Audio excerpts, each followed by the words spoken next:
Olá pessoal, eu sou Marcelo Apson e sejam bem-vindos ao Canal Literário. Marcelo, que cenário é esse? Cadê sua estante? Calma pessoal, tô aqui na casa de campo da família, inclusive já deixo aqui bônus, uma ótima dica para ler mais, sempre utilizo, que é sair da cidade grande, no caso se você mora numa delas, e um pouco para o interior, para a natureza. Para mim é um momento de relaxamento, é um momento onde eu realmente consigo progredir nas leituras, Todo dia eu leio um pouquinho, mas quando eu venho aqui para a natureza eu gosto de ficar horas lendo. E hoje nós vamos conversar sobre as leituras em andamento do mês de setembro. Se você é novo no canal, peço-lhe a gentileza de já deixar sua curtida e se inscrever para ficar por dentro dos lançamentos de vídeos que são feitos todos os domingos às 17 horas. Mas antes de prosseguirmos neste vídeo, queria dar uma breve dica do nosso patrocinador Cuponomia para você que gosta de realizar compras online dos mais diversos produtos, sobretudo de livros, e por que não com descontos e cashback. Basta você se cadastrar na plataforma pelo link aqui na descrição e você já ganha um bônus de R$5 para suas compras. E em seguida você deve ativar os seus descontos e cashbacks e prosseguir para os seus sites de preferência, como Amazon, Estante Virtual. E ao juntar R$20 ou mais de cashback na sua conta Cuponomia, você pode solicitar a transferência para a sua conta bancária de preferência, ou seja, o dinheiro volta de verdade. Vamos lá? Bom pessoal, uma leitura que está realmente me cativando bastante, Todas estão, mas tem uma que eu tô dando uma certa preferência, é o Drácula, Na verdade temos essa linda edição 3 em 1 aqui da Martin Claret. Temos aqui Frankenstein, o Médico e o Monstro e o Drácula. E começou com uma tentativa minha de vencer um certo preconceito literário. Quem me segue há um tempo sabe que eu não sou grande fã do gênero horror, mas eu entendo que de repente eu sou apenas imaturo neste mundo novo, que eu simplesmente talvez não conheça o suficiente, especialmente dos clássicos. Então eu falei, vamos dar uma chance, E comecei com Frankenstein, confesso que eu comecei não gostando muito, mas aos poucos a prosa de Mary Shelley, escritora inglesa, foi me levando ali, as confissões da criatura, Muita gente pensa que Frankenstein é o monstro, eu pensava, e na verdade não, Frankenstein é o nome do cientista que deu origem ao monstro, e eu simplesmente gostei demais. Eu vou até comentar um traço comum nessas obras que ando lendo, Eu também li o Médico e o Monstro, foi aquela coisa, Terminei Frankenstein, eu falei, bom, vamos pro Médico e o Monstro? Vamos! Terminei e agora estou em o Drácula, Eu simplesmente fui indo. E já tem resenha aqui no canal de Frankenstein, o Médico e o Monstro já terminei, mas ainda não fiz resenha. Vou deixar a resenha de Frankenstein aqui embaixo, quem quiser conferir em detalhes. Estou lendo Drácula agora e, como disse, estou amando, porque tem um traço em comum aqui de todas essas histórias tidas como góticas, Acho que esse é o gênero que melhor as descreve. O que eu tô gostando muito é que tem um certo fundo de realismo antes de a gente chegar na parte fantástica, surreal. Essa foi minha grande crítica a vários livros e filmes, do gênero horror, que eles querem ir para os finalmente, digamos assim, em bom português, muito rápido, E não tem uma história, personagens e tudo mais, e não é o caso de todas essas obras aqui que eu estou vendo que tem um grande enredo, grandes personagens, inclusive até uma boa parte da história você nem se dá conta de que está lendo algo do gênero horror, porque você está lendo uma história que parece real, assim, que não há nada suspeito nela. E o próprio horror começa como algo muito gradual, Eu gosto muito como todos os autores aqui se valem muito da dúvida. Será que eu vi ali aquela coisa que eu acho que eu vi, Ao invés de já trazer os elementos fantásticos, os monstros, existe muito o elemento da dúvida, que eu acho que todos os autores aqui trabalham muito bem, A Mary Shelley do Frankenstein, Robert Louis Stevenson de O Médico e o Monstro, e particularmente aqui em O Drácula tem muito desse elemento, do Bram Stoker, escritor irlandês, Temos todo o Reino Unido aqui, acho que era inglesa, Robert Louis Stevenson me parece que era escocês, e o Drácula, o Bram Stoker, era irlandês, Não sei se eles tinham já uma afinidade para esse tipo de gênero, Incrível, Todo o Reino Unido aqui, 3 grandes autores e obras, desse gênero. Confesso que estou me surpreendendo muito positivamente. Muita gente até me fala, olha, o livro do Drácula, não tem nada a ver com o filme. Na verdade, eu não vi o filme, tá, pessoal? Então eu vou falar do que eu sei da obra, que eu estou avançando. Apenas para contextualizar um pouco, já que essa edição é um 3 em 1, Frankenstein tem acho que cerca de 200 páginas, o Médico e o Monstro é uma das mais curtas, tem um pouco mais de 100 páginas, e o Drácula, na verdade, tem umas 300 ou 400 páginas, é um calhamaçozinho aí, vamos dizer, E nós começamos com os diários de Jonathan Harker, um inglês que ele trabalha como advogado, né? Na verdade ele é uma espécie de um estagiário ali, né? Ele é mais jovem, menos experiente, mas ele trabalha no escritório de advocacia.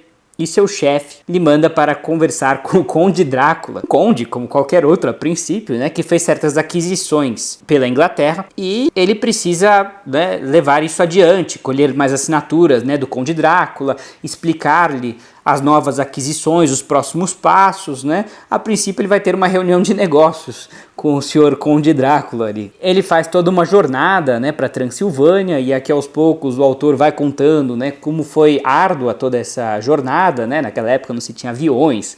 Não sei se ele cruzou de repente o Canal da Mancha de navio, não me lembro, aqui no começo se menciona isso. Mas ele foi indo de trem pela Europa até Hungria, Romênia, né, lá na Transilvânia. De lá, obviamente, ele teve que pegar várias charretes. E ele vai perguntando para os camponeses, mas onde fica, né, o Conde Drácula, né? E eles começam a se persignar, não vá.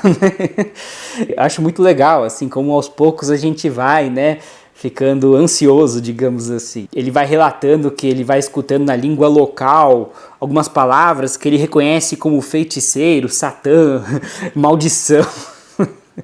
Ele não fala a língua, né? Não sei se romeno ali ou se húngaro, mas é engraçado, assim, né? Como que ele vai indo até o Conde Drácula com muita dificuldade, porque ninguém quer levar ele, todo mundo cria dificuldades, né? Mas ninguém fala por quê. Ele começa a notar várias coisas suspeitas desde a chegada, mas é tudo muito lento, né? Ele chega lá, ele é super bem recebido pelo Conde Drácula na sua mansão, ele tem um quarto só pra ele, né? E o Conde quer conversar muito com ele, faz perguntas a respeito do direito, né?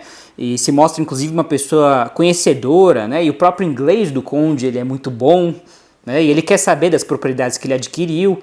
Então eles têm muito papo e muito assunto. É óbvio que aí aos poucos vão surgindo aquelas coisas estranhas. Por exemplo, ele percebe que o seu anfitrião, né, o Conde Drácula, ele nunca tá lá jantando com ele sempre já jantou, né, não tá passando tão bem, não quer comer aquela comida, e ele nunca tá de manhã também, ele sempre tem que resolver negócios na parte da manhã, o que inclusive é alguma coisa meio que aceitável, né, afinal ele é um conde, tem suas propriedades e riquezas, tem aí talvez seus negócios, então de manhã ele nunca tá na mansão, ele só chega de noite. Então aos poucos o Jonathan Harker vai percebendo coisas inusitadas, e aí ele começa a ter sonhos, mas não sabe se foram sonhos ou não, então a coisa vai evoluindo.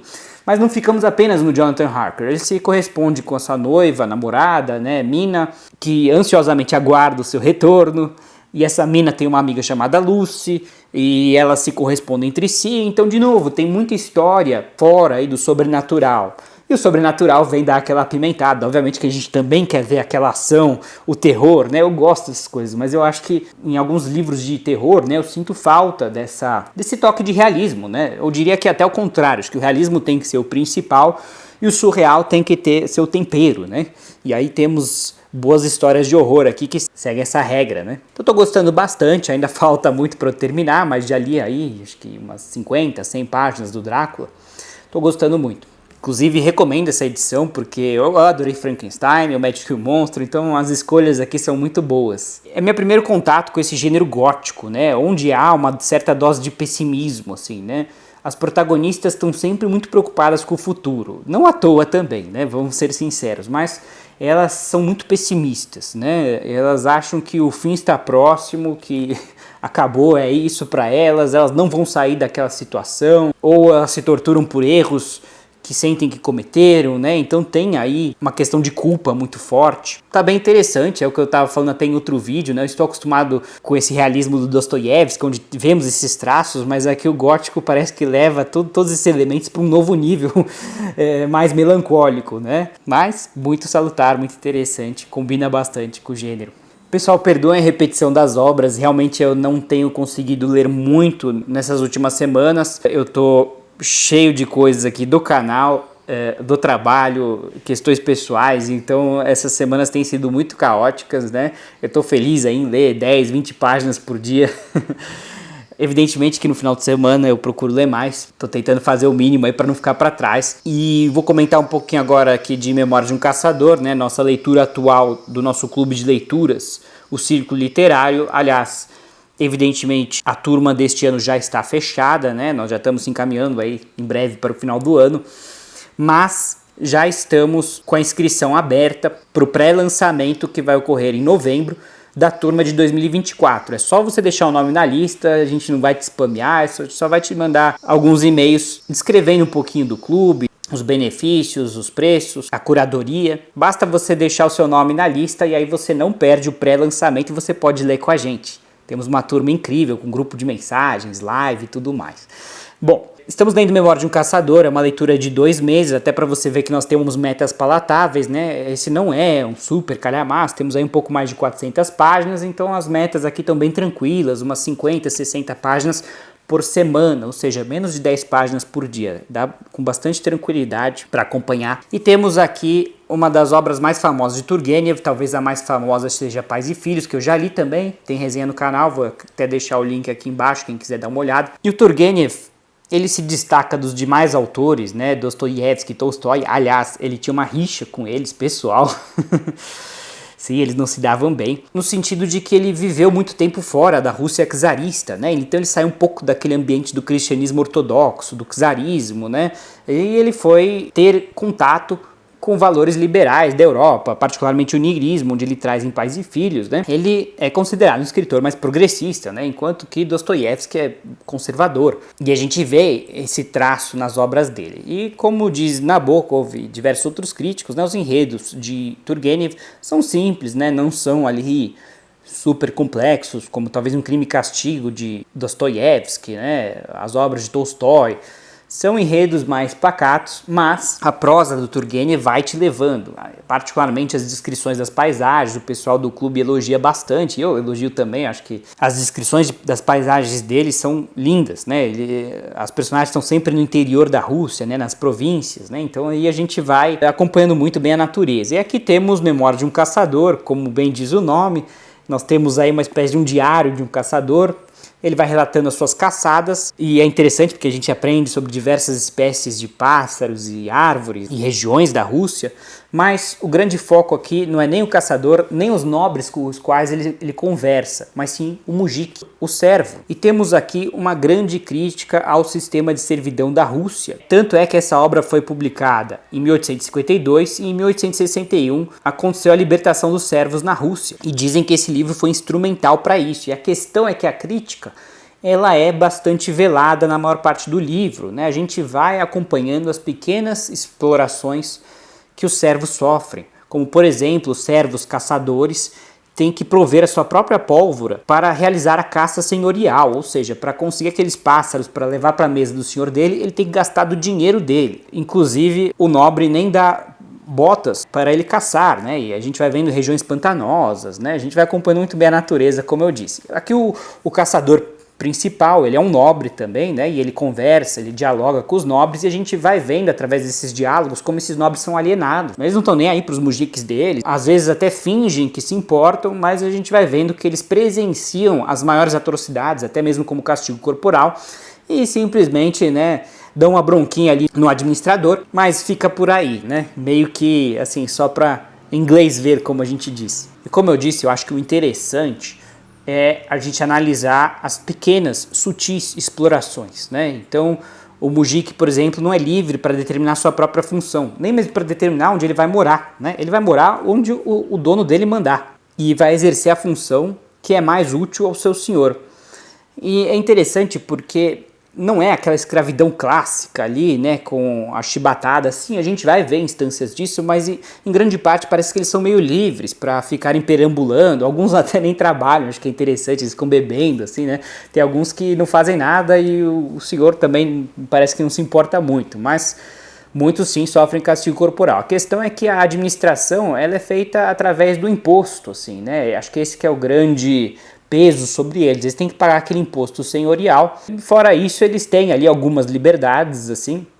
Obviamente que se eles tentarem fugir, eles provavelmente vão ser caçados, não caçado de mandato, né, caçado literalmente. É uma espécie de uma exploração mais velada, apesar de que há sim instâncias onde a gente vai para aquela escravidão clássica, né, do chicote, do poste, das torturas, sim. Tem tudo isso, mas é o que eu disse, acho que é interessante a gente analisar também as pequenas explorações, e isso eu acho que chama atenção, e tenho a impressão que Turgenev quis realmente demonstrar tudo em um certo tom velado, porque naquela época, na Rússia czarista, tinha-se censores. É simplesmente incrível como que uma obra dessas passou pela censura. Por um lado, ela passou, por outro, ele sofreu prisão domiciliar posteriormente em decorrência da publicação dessa obra, que foi considerada subversiva. Talvez ele conseguiu o que queria, que era passar pela censura e mandar sua mensagem, e ela foi bem recebida a olhares perscrutadores, né, e ouvidos atentos. Parece que pegaram a mensagem. Mas ao mesmo tempo a gente tem muito do folclore da Rússia, que temos algumas aventuras do caçador, ele se perde, né? Ele vai de lugar em lugar, ele tem o Yermolai, que é o ajudante dele, que é uma figura, é um bicho do mato, né? Ele dorme em qualquer lugar, ele bebe pra caramba, mas mesmo assim ele é um exímio caçador também, ele ajuda o caçador principal, e é isso, né? O Turgenev, ele vai te levando pela prosa dele, você simplesmente não quer parar. Bom, pessoal, continuo lendo aqui o Processo, acredito que mencionei no último vídeo de leituras.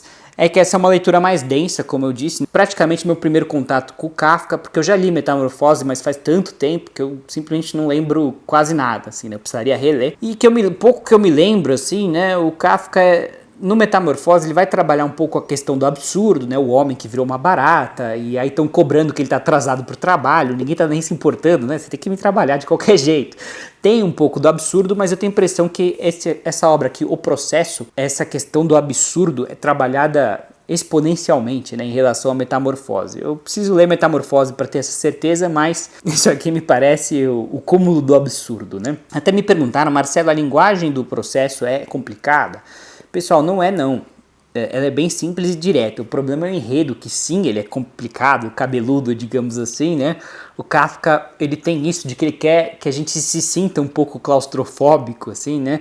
A protagonista aqui, Joseph K., ela é acusada, obviamente injustamente, de alguma coisa que a gente não sabe o que, não sei se isso vai ser revelado ao final, me parece que não, porque a todo momento é falado desse tal de processo, que ele é gravíssimo, que não sei o que as acusações são realmente contundentes, mas nós não sabemos nada, né? Inclusive esse Joseph K. parece ter uma reputação ilibada, um diretor de banco, né? Tudo bem que diretor de banco, obviamente que pode realizar crimes, mas ele parece uma pessoa muito correta, assim, pelo que a gente vai vendo da rotina, muito metódico, né? Inclusive, que eu já falei em outros vídeos, né? Parece até que todos os personagens têm alguma coisa do espectro do TOC, né? Do transtorno obsessivo compulsivo. Elas têm muito essa questão da culpa, que é muito bem trabalhada, e das obsessões, onde as personagens têm certas neuroses, assim. Por exemplo, no momento em que o Joseph K. ele vai se apresentar para o seu interrogatório, ele quer sentar, mas o inspetor diz que é melhor não é o costume. Temos muito esse é melhor não, assim. É um pouco absurdo, né? Acho que essa que é a palavra, assim. E aí ele tem que usar um paletó para se apresentar para o interrogatório, mas os capatazes falam, não, esse não, essa cor não, tem que ser essa. Então nós temos aí algumas neuroses bem interessantes. E a gente vai acompanhando as regras desse processo e é uma coisa mais absurda do que a outra, né? O acusado, ele tá no último patamar de culpa, assim, né? A culpa é uma coisa que já é presumida, né? Uma coisa totalmente ao contrário da lei, que diz que a pessoa é inocente até que se prove o contrário, aqui é o contrário, ela é culpada até que se prove o contrário. Então, ele tem que escolher muito bem o seu advogado de defesa. Em um determinado momento, o tribunal pode decidir remover esse advogado de defesa, devolver as petições que ele fez, como se elas não valessem nada, e proibir o contato entre o cliente e o advogado. Ou seja, ele vira meio que um indivíduo completamente passivo em relação a esse processo. Ele não pode fazer nada, apenas receber o que vier. Eu acho que tem uma grande dose de niilismo aqui, né, onde tudo meio que caminha para o pior, assim, né, e um grande determinismo. Eu acho que um dos pontos, me parece, dessa obra é que não há muito que você possa fazer, né, o seu controle sobre o processo, né, aqui o processo jurídico, mas qualquer processo, eu entendo, pode ser uma metáfora, né, é virtualmente nulo, e até mesmo dos agentes os quais você tenta influenciar, aqui ele até fala de suborno, né, de tudo isso, é muito limitado, porque os agentes são, assim, em uma escala de milhões ali, né, onde um não sabe muito bem o que ocorre acima dele, né, então é uma coisa assim, uma corrente de incertezas, é uma visão de mundo, eu diria, bastante pessimista, né. Muita gente fala que o Kafka é uma crítica à burocracia, eu acredito que sim, essa crítica é muito evidente, a gente fala muito de burocracia kafkiana, né, então regras que não têm sentido, né, elos, cargos, né, um acima do outro, né, milhares de cargos, onde um não sabe bem o que está acima, o que está abaixo dele, né, então existe muito essa questão da incerteza, cada um é apenas uma pequena engrenagem, um sistema infindável, né, de engrenagens maiores, então temos muito dessa visão nihilista, eu diria, determinista, né, que me parece vir do autor, mas eu diria que tem aí também uma questão psicanalítica muito forte, assim, a questão da culpa, das próprias personagens, né, do protagonista. A gente sabe que geralmente os autores escrevem muito da sua própria experiência, através não só da personagem principal, mas Freud diz que os outros personagens também são facetas do próprio autor.